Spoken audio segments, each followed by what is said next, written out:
do you think what we call search behavior today of people will completely change? Google may say that, okay, you just trust this X business. But let's say if I had a bad experience with that X business earlier, am I going to do that transaction? People are not satisfied with one choice. Sometimes UX people enjoy making the page very creative.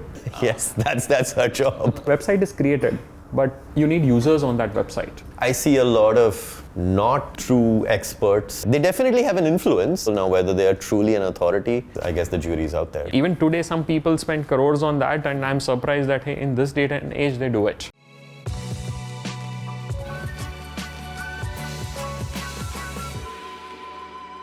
Kaushal, welcome to the Yellow Couch. How does it feel to be on the Yellow Couch? It feels amazing. One thing, I'm honored to be here, and thanks for calling me in. Thank you for taking the time. I'm very excited about today's topic. I'm going to be very honest here. In the very early years of my career, I used to hate SEO. You're not the only one from the UX industry. And I guess people tend to hate things they don't understand, or they at least fear them. And so that was me. And it took a long time for me to build an appreciation for it. And so that kind of led to the topic that we chose for today, which is SEO and user experience, friends or foes. And that topic kind of came from my heart because SEO has always been a mystery to me. You are someone who has helped Zoox out on the SEO side of things tremendously, and I thought you would be the best person to come and dispel the mystery of this topic to so many people who I know share the same confusions I do, share the same questions I do. So thank you for agreeing to do this. Perfect. I guess let me just jump in straight with, do you think search engine optimization and user experience design can be friends? Okay, a really interesting question, Saurabh, but yes, they're definitely friends. Let me just demystify that particular thing. And as you mentioned that, hey, this is something which is not only with you, it's there with many people across the industry, right? Where they feel that, hey, when the SEO guy steps into the room, he's going to ask for a long form content, a content which is stuffed with keywords, and something where he would ask that, okay, at least on this page, I need this page to put 1,000 keywords into this particular page, which for a UX person becomes a challenge. He or she does not want that much space to be allocated for something which is not user friendly, or it is not going to give the best user experience. And definitely the things are changing. Google is evolving, and so are the other search engines. Today, when we speak of something like this, that hey, long form content, it can be replaced with variants of content which are driven by EEAT, that is experience, expertise, authority and trustworthiness. So here the major factor is trust. So what Google is saying, and this it has been saying since the last many years, but what we are seeing is every day these days, the importance of EEAT is improving. At the same time, Google is taking several steps in the direction which would lead us to be more user friendly, and definitely SEO and user experience teams will become friends more than ever. Now let's go into a little deeper into that EEAT concept. What we are trying to do is that, hey, the website needs to win the trust of the person. Yes. Right? But from a search engine optimization perspective, the website has to win the trust of the crawler, right? Okay. So the question I really have is, so in the UX world, we do user-centered design. In the SEO world, you do crawler-centered design. How can you please both, right? Because at the end of the day, if I make something really trustworthy for the user, but the crawler doesn't like it, does it matter? So good question again, Saurabh, but let's break this thing down. So when you said that, hey, UX has to win the trust of the user, whereas the SEO has to win the trust of the crawler, I'll not agree with that entirely. What Google says and what are the other search engines saying, that, hey, user experience is the paramount thing. Yes, it did not have the methodologies and the capabilities to understand that particular thing till now. But over this last 20 years of Google and many other search engines, this has started changing. Especially with the launch of AIs, we are seeing that the intelligence is increasing at a rapid pace. Earlier, if Google had to understand that, hey, what's the authority of this particular website, the only way it was able to understand, at least a few years back, was that, hey, how many people are linking to that website? Yeah. At least when Sergey Brin and Larry Page started it, that was one mechanism to understand that, hey, how many people are linking to that main website, and that started that excellent business of backlinking. Yeah. Even today, some people spend crores on that, and I'm surprised that, hey, in this data and age, they do it. Really? Right? So yet that particular business So continues. it's not a tool anymore that matters? It's not a major factor as it used to be around a few years back. In some exceptional cases, it does, but yes, it's something which has to be evaluated and then thought about. Now, use cases like this, which were there, have become very negligible in terms of importance. Just a few days back, we were doing some experiments and we found that, hey, one website which had no backlinking profile, almost zero, coming from this high authority links or something like that, that was almost zero. And this website went and sat on the second position. How did it do that? Where it could compete with many of the larger players. This is purely based on content, and this is purely based on that EEAT content which I'm speaking of, right? So the trust winning part is something which can replace those kind of old practices which were followed. And Google and other search engines over the years, they also know that, hey, there are some weaknesses which they have. They're trying to replace all those weaknesses with some advanced technology. Today's advancement in technology has helped us to take care of that. So definitely a UX person as well as an SEO person, both people are now working towards the user experience, towards the same goal. So that's where the synergies start. Let me give you an example. A UX person speaks of navigation is critical, so does the SEO person. The UX person says that, hey, link all those important pages from the navigation, or at least from the first few pages, right? SEO person is also saying that, hey, don't leave any page orphan. It's just that sometimes our languages are different. But at least at the end, the goals are the same, the objectives are the same. Moving further to that other part of the question where you said that, hey, is it all about getting the trust of the crawler? Now that also is something which needs to be understood, that, hey, even today crawlers are seeing the website in a very similar manner like the users, right? The bots earlier, they used to so they're more advanced, you're saying? They were just going through the scripts earlier. Yes, I agree with you there. But today, they are using the Chrome browser kind of interface itself to understand how the page looks, what's the experience of the user. Really? Yeah, so that's how the technologies have moved ahead. So there is hardly any gap these days. I remember one battle I was fighting with my team once, where I was advocating for a one-page website. I felt that as a UX company, we should live up to the principles that we advocate. Less is more, right? True. So everywhere I was advocating write less, say less things, fewer words, more impact. True.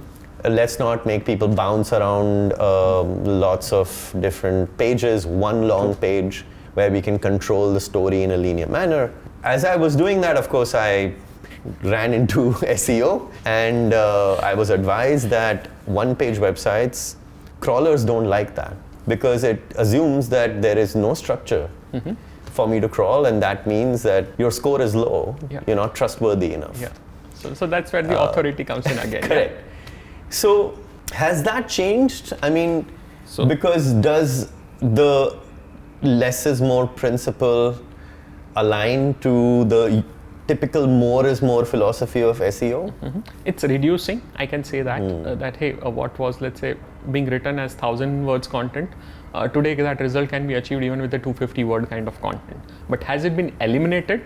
No. While the things are advancing, it's also important that, okay, while they're reducing, let's say, the importance of external linking, to understand how critical the website is, the importance of internal linking is increasing. Now, internal linking on a single page website, that's zero. It's almost negligible, right? Even if you do up and down, that's some part of internal linking, that's how it would get counted. But essentially, it's the same page then. So single page websites are still a problem? Single page websites, yes. At least we have not been able to do many experiments around that. And as for me, yes, that's one of the problems yet. We need to find better ways to do it. But yeah, that's something where I need help from Google and other search engines. Right, okay, how do we crack it? But backlinks are not an issue anymore. Backlinks, at least my experience suggested that, hey, it's not a big thing now. It's not a big thing. But yes, again, it is dependent on the domains where you are participating. Google is itself doing so many experiments every day these days. It's trying to get rid of that, and since the last 2 years at least, they have been very vocal about it, that, hey, backlinks have no significance. But 2 years back when we were doing our experiments with some backlinks and other stuff, it clearly gave the results. So we knew that, hey, Google is lying at that point in time. But now after 2 years, when we are looking at that same thing, we feel that, okay, what Google said 2 years back, at least it was in that transition. Now it's happening. You know, I've always thought of websites as analogous to people, right? So example, if websites were people, right? And you had to, in the real world, assess the trustworthiness and domain authority of a person. If I was to take the SEO playbook and apply it to an individual, a person would be more trustworthy if they speak more and they use the right words. Or maybe it doesn't matter what they speak as long as they just say those words in between. And other people come to them for advice. If that person does that, they would be more trustworthy in the real world. And I guess in the early years of SEO, the same kind of analogy was being applied to websites. If you say the right words and if enough people come to you for advice or reference you, then you are more trustworthy. Am I oversimplifying this, or do you see this? I like the analogy which is there, but yes, I would say that you are oversimplifying. If I was going to put this particular analogy in the terms of a human being, right, for search engine optimization or even for UX, I would say that the human backbone system, the bones, etc., is more like the structure of the website, right? How many pages, how well linked, that's what it would be. The flesh of the human beings would be more like, I would compare it more with the algorithms which are placed within the website, which are displaying some specific widgets around, let's say, internal linking. It could be around the content which is there, etc. And the skin of a human being, or the words which come out from the person's mouth. So that would be more compared with the features, the visual feel, etc. So that's how I would compare the three aspects. But in the Indian culture, how we define trustworthiness is not just about by how much somebody talks, right? Sometimes the quietest person is the most wise. Buddha didn't speak much. So that's where the overall thing has to be looked at. I was bringing this analogy that trust is, at least to me, not just a factor of how much you talk. True. But sometimes more so how less you talk. Are you saying that the SEO mechanics also are now beginning to evolve to not just be kind of rudimentary in its approach to measuring trustworthiness, but becoming more intelligent in how it assesses experience and authority? Yes, and it's been doing so since the last many years, Saurabh. So that's one thing which is there. So now let's say trust. When we speak about that, trust is built on three factors, which are the other part of EEAT, right? Which we spoke of: experience, expertise, and authority. Trust is the major thing which has to be won for a particular website for it to rank at a higher level. Now, how does it gain that trust? One thing, let's say that, hey, it's about the experience of the content or the writer who's speaking that particular content. How well have they been experienced in this particular industry, right? Simple things like, let's say, the author bio. What has been done by the author earlier makes a difference. How well is the author established as an entity within the internet ecosystem, even their social media profiles? So Google is picking up all of that. So a human being, Saurabh, is an entity today. Saurabh's content on the page is not the only thing based on which Saurabh is getting evaluated these days. What Saurabh is doing on his LinkedIn, what Saurabh is doing on his other social media profiles and other websites. How well is he published in the media? All of that put together. Creates my trustworthiness score. Your experience, I would bring in first, and experience is helping you build the trust. So that's where it's assessing that, hey, what's your experience? So it's more holistic now. It's so holistic as of now, right? So you are being looked as an entity. You are no longer just a person who has written something on the page. When these systems evolve, this is where it would come to that level where you said that, hey, one page a website. So Saurabh's experience, expertise, authoritativeness increases so much, it would help you get into that one page of work. That's interesting. So what you're saying is, in the near future, my website and its score on or rank on Google would get impacted by my presence on social media. Not only social media, but yes, media also. But whatever I do. Across other places. It's already happening to some extent as of now. but it has not evolved to that particular level that, hey, it will help you rank on a one-pager website. At least that's something. But yes, those other factors are also helping you. Now let's go into the other factors since we are here. So experience we spoke of. Similarly, the expertise also comes based on all these things which the person has created over the years. And then the authoritativeness comes in. So let's say if you are an authoritative person and you write a post on a particular website, in terms of, since we are speaking more with the Indian ecosystem, let's say PM Modi writes a post. How many comments would you see on that particular post? Millions, yeah. Vis-a-vis somebody who is not that well known writes a post, what would happen to that particular person's page and how many comments would come on that page? Hardly any, right? And even if it comes, it may be from the bots.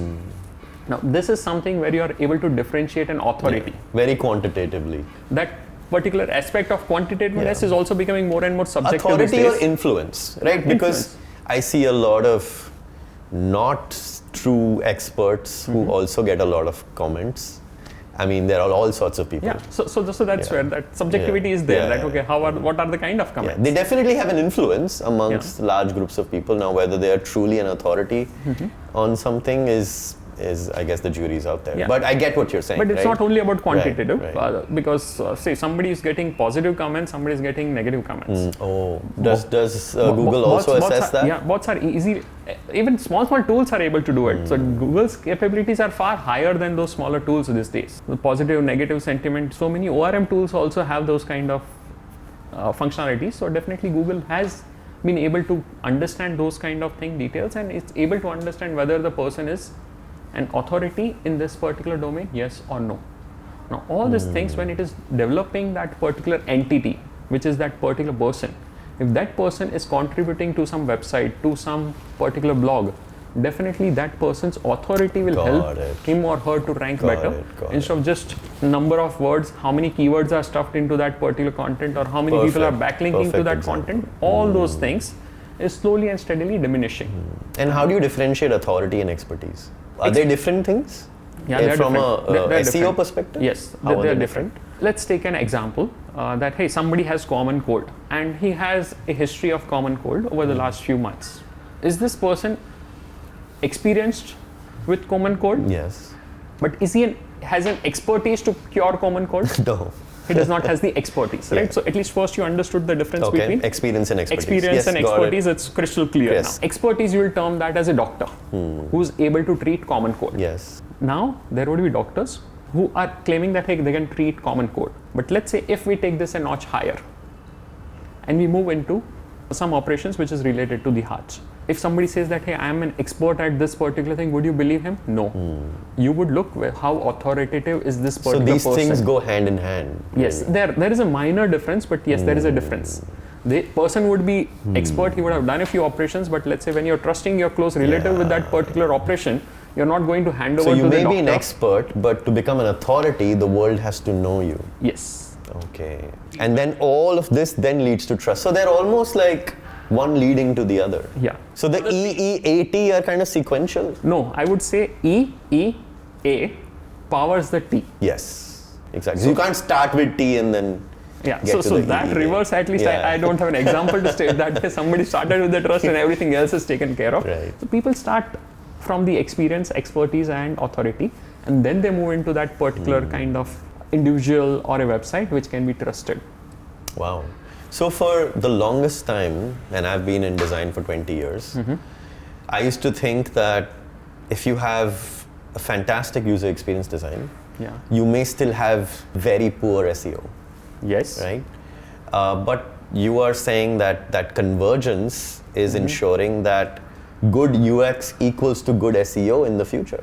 But at the same time, the UX will also have to change. Recently, Google at Google I/O mentioned about the generative AI page, and it displayed how the page will look in the coming future. Now, when it shared this particular designs, we clearly understood that, hey, the entire experience is going to change. Google may share some additional information about the websites, which it was not sharing earlier. For example, you are already seeing some part of this in the shopping ads and the shopping section. So let's say if you're searching for trousers, you search for trouser and you see website X. You click on that particular image of website X in the shopping section, which is the free listing. Yeah. you see another section with the price of that particular product displayed across multiple websites. Now I'm not only seeing X or directly going to website X. I'm seeing X, Y, Z, A, B, C, all the other websites with their pricing alternatives. Yeah. I may take a calculated decision that, hey, product is the same. I'll go with Go shop somewhere else. Somewhere else where the price is the least. So that intelligence is being provided. Similarly, in the generative AI world, what's going to happen is Google may give in some more description about that particular product. It will give in some information that, hey, which one stands out based on the quality or some other intelligence based on its generative AI capability, right? And we are calling this as the generative AI experience. Now, when these pages start coming in, what is going to happen is the number of clicks and sessions on which SEOs are currently banking on, that's definitely going to reduce. How it reduced for the shopping websites a few months back. And instead, what people would start focusing on is, at the end, what's the outcome, which is revenue and conversions. And this is where both the fields, SEO and CRO, UX, everything will converge. Because you are also working towards the same part in terms of UX. The SEOs are also working on the same thing. Because then they no longer want to speak in terms of clicks and sessions, because they know that the clicks and sessions will reduce as and when Google introduces these features. So some movement has already started happening. We've already started looking at those numbers instead of just looking at sessions. Speaking of generative AI, now before generative AI came on the scene, if I was looking for content on, let's say, self-driving cars, I would type self-driving cars on Google and it would give me a bunch of results. True. Now those results would be ranked based on who's done a good job of their search engine optimization. When I type that on ChatGPT, I can say, write a paper for me on self-driving cars, and there are no results. It gives me a paper. So what is the landscape of SEO going to look like in a world where there are no search results? So SEO may not be replaced with that there would be no search results. See, the comparison which you did. I mean, in a layman's language, ChatGPT doesn't give me a search result listing. So people will not go to ChatGPT for this information. It gives an output. So it may be good for my kid's college project, right? And he may do something around that particular thing, take some information. But when I'm actually trying to shop for something, I'm not going to I'm looking for options. For example, if I say, which is the best UX company in India, ChatGPT will give me a list. True. Now, I don't know how it's rendering that list through some large language models, etc. It's very poor. It's very poor right now. But do those rules look completely different from the SEO rules? See, do they have any alignment? Is there a different world? So it's taking the information from the internet itself, right? But all these models, let's say all the LLMs, when you speak of ChatGPT based on GPT-4 and others, GPT 3.5 vis-a-vis Google, which is based on Gemini, they're working on different models. Right? And the information, the way it picks, it's trying to become more mature and more intelligent. Now, this is something where they've not reached, be it Gemini, be it ChatGPT, right? Today also in news, you would have seen many things around Gemini that, hey, Gemini was not able to give the correct answer for something like this, and that happened. Even when it was called Bard and the first day of Bard launched, you know how much the Google equity tanked in the stock market just because Bard gave an incorrect answer. Now, people know that, hey, this particular thing is inaccurate right now, and people are not trusting it. But yes, since ChatGPT launched, Google had no option but to launch Bard in a hurry immediately after that, while they were doing the product development since quite a long time. They could not allow it to wait to become mature and then launch it. So both these products, or all the other products also at least, which I have encountered as of now, they are not that mature. There yet. They're not that mature. But then the end destination is a world without search results. Would you agree? I would not yet agree on that, because a human mind needs alternatives. See, I was going through this particular study, which in fact I share it with many of my participants on the several of my courses as well. 6 lakh people went through this particular study, and where they click on a Google search engine ranking page was being evaluated. In most cases, you see a large section of paid ads coming on the top. And then usually 3 paid results, and then the organic listing comes when the bids are higher. What would you think would be the click percentage of people clicking on the paid results versus the organic results? Just a guesstimate. I can tell you what I do. Yeah. I tend to click on the organic results 99% of the times. Really accurate. You're very close to the study. So that came in as 1% of the users click on paid search results. Wow. They behave exactly like me? Yeah. So 600,000 people did the same thing, what you said. Wow. Right? 1% click on the paid results, 44% click on the organic search results. Other people click on the other tabs, or they don't do anything, or they disappear. There is no action after that. Multiple other reasons are there. That study itself should kill Google's search engine marketing business. But it doesn't kill. Even that 1% 1% today, is enough. 1% is enough. It's much larger than the SEO industry across the globe, right? Google's revenue, they did around 310 billion USD last year, 2023. 1% is enough. 1% is enough. So 1% is giving that much. So SEO industry is yet smaller than Google's overall revenue. Across all the companies together put in, they don't make that much money as Google. So there is a huge space. But what I'm coming to is people are not satisfied with one choice. They're getting a paid result on the top. They're not going through it. You also mentioned about it. You want variety. You want to take the decisions by yourself. You don't want to outsource your decisions. So you're saying choice will always be there. Choice alternatives, options will always be there. However, how do I feature in those choices that ChatGPT or Bard or Gemini renders? Yes. Is there a completely different set of rules for that? Not much. So we already rank for many of these in the generative AI block which comes in. Many of our websites, client websites, do rank within that block also. So how do you calculate rank in that? Because this is one output, right? Yeah, it's one output, but within one output, you see those three smaller boxes. Let's say in Gemini, you see three smaller boxes that, hey, this particular thing came from this websites. Or even when you go into Bing has a particular way of listing those particular websites. So there is a ranking in that too. So within that also they are displaying that, hey, what is the major source from where this information has been collected? And then they're displaying those websites. Yes, it's at a very nascent stage. The basic principles of SEO and UX are applicable even to that particular practice. I would not say just the SEO, but SEO plus UX. That's something which needs to be noted because UX is becoming a bigger part of SEO every day as we speak. So do you think over the next few years, what we call search behavior today of people will completely change? Like they will not do traditional search anymore and they will just ask generative AI tools what they want as options or ready-made answers or whatever. And traditional search as we know it is on the downward trend and it's going to die. We use the word ask. So are you referring to the voice search? Well, it could be voice, it could as be... As compared to traditional, which is typing? No, it could be hand input. But when I say traditional, I mean just open Google and type in a traditional keyword. Or speak to it. So that's also speak traditional. to it and get a traditional list of results. So generative AI is yet speaking on those lines itself that, hey, the results may come in on the page, they will be different in terms of their looks. But at the end, Google or ChatGPT is not going to do the sale or the operational part. Let's say we are seeing e-commerce websites. Google is not going to take away the business of the e-commerce website and sell it on its website, right? It's not going to sell trousers and other things. Or neither is it going to help you with the flight from here to there. At least that's something, at least we don't know if it gets into that business. But as of now, there are no intentions as per me.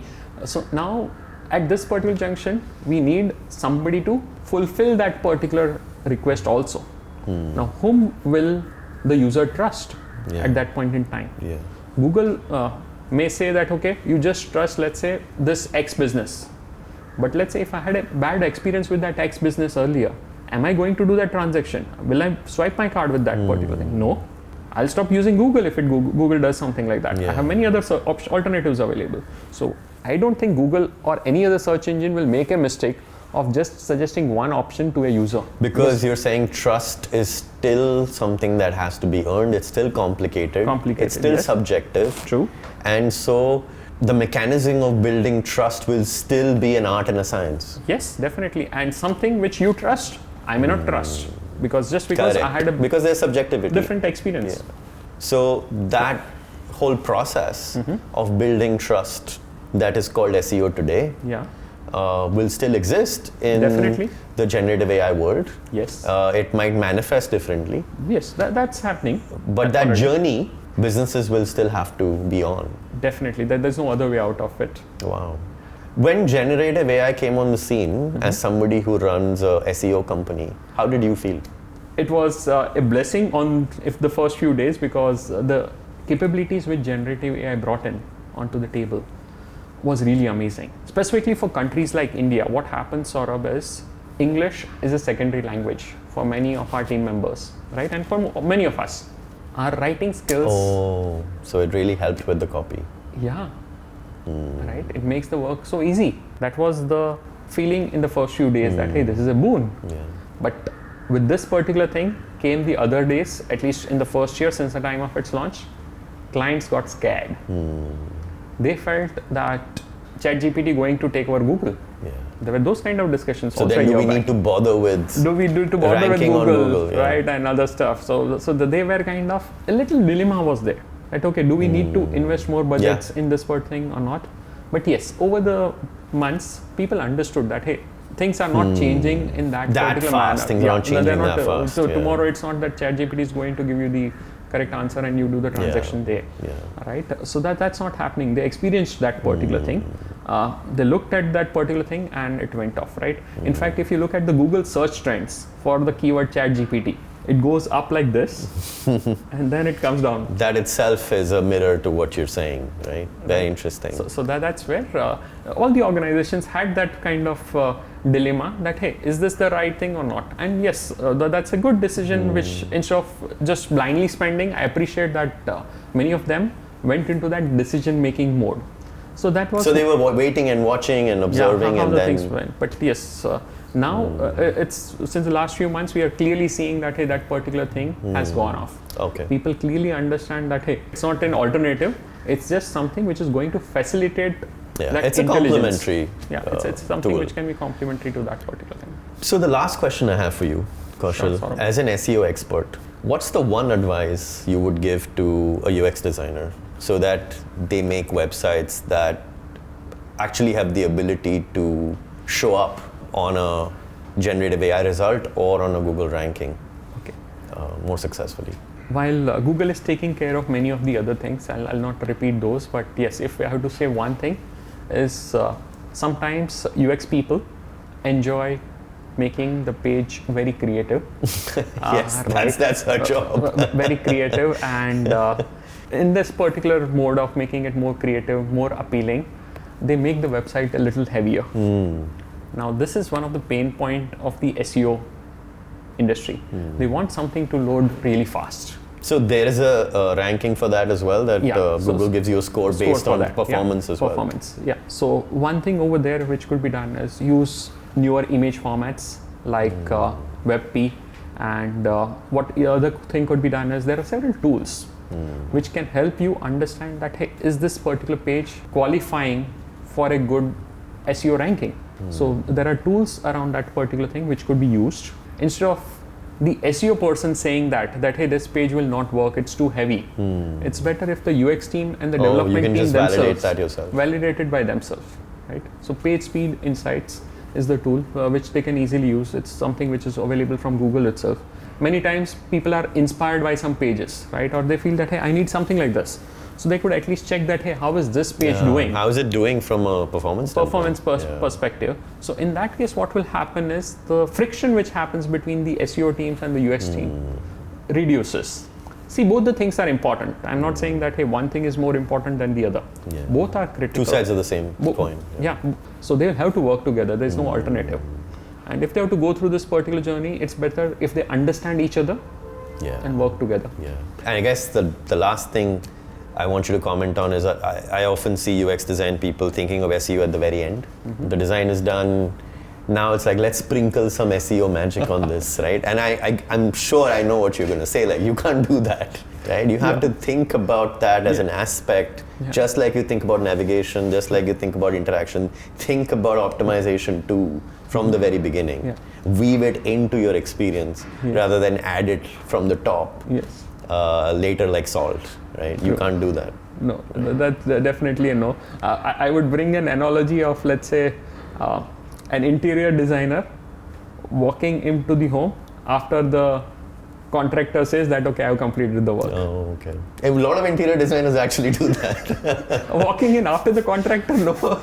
I would bring the interior designer first, and then the contractor will have to kind of complete that thing. So just the development team completing the website, that's not something which I would suggest. But yes, at least if the interior and the contractor works together, that's a more desirable situation. They strategize that, hey, how the website would be, and then they complete the work, that's okay. Instead of sprinkling SEO, see, a website is created, but you need users on that website. And in today's day and age, organic channel has become one of the most important source, because let's say the ROI which comes from organic, that's the highest. In fact, we have many case studies listed where we have seen almost 84x, 100x improvement in terms of ROI as compared to the other channels. Now, when something like this happens, we know that, hey, SEO is important, and just making a website won't help. You cannot drive all the traffic only via paid. You will have to use organic, and that's where sprinkling it would not help. Fantastic. Kaushal, I want to thank you for demystifying SEO, telling us where SEO is, what the future is, and I think it's so fascinating what is happening in that whole area with Gen AI. And I'm sure that SEO and UX can't just be friends, they can be best friends. Definitely. So on that note, thank you so much, and see you next time on the Yelp Couch. Thank you, Saurabh. It was a pleasure.